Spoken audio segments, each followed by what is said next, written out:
So China is absolutely competing with us now, right? They have a plan, and those are probably more aggressive actions in many spheres than what we would do back to them. And we're just now kind of becoming aware of some of the information campaigns, the information operations, the economics.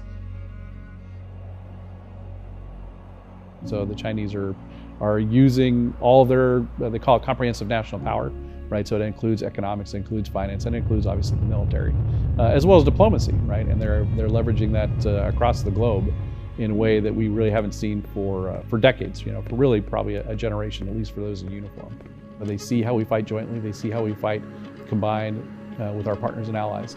And so they've created these new structures. Now again, it's new, only 5 years old at this point, but they have a plan and they're executing against it because they know that's how modern warfare is going to be fought.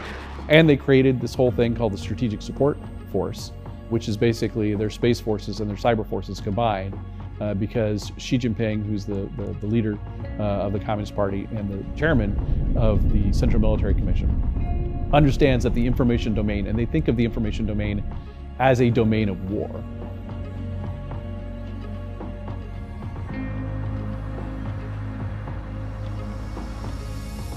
What if they turn off the satellites? What if you can no longer use an ATM? What if you can't use your credit cards, right? How does that affect every American on their daily lives? Or what if they reach in and in order to achieve their objectives, right? In order to achieve the invasion and occupation of Taiwan, which is their long-term goal, right? What if they're able to shut all that down here in the United States, right? And so it's just a whole different ballgame.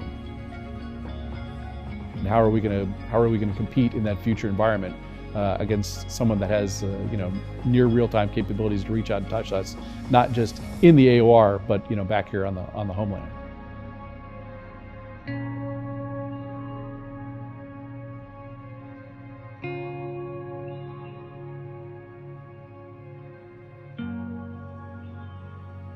They're the only ones at this point that can challenge our international and our national security interests, right? So the war on terror will continue to go on. They will continue to have small battles, most likely throughout the Middle East and things like that. But really, the only one that's posing at this point an existential threat, a serious challenge to our leadership, our leading role in the world and our interest globally, is going to be the PRC and the Communist Party's armed wing, which is the People's Liberation Army.